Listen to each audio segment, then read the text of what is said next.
अंश क्या कर रहे हो? सर हिंदी टाइपिंग कर। अच्छा, हिंदी टाइपिंग कर रहे हो। तो आपके लिए एक टास्क है, ये जो अ से लेके अ तक लिख रहे हो उसको 20 सेकेंड के अंदर करना है।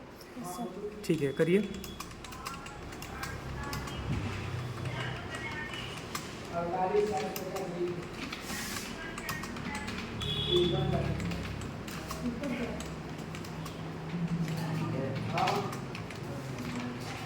बहुत बढ़िया, बहुत बढ़िया।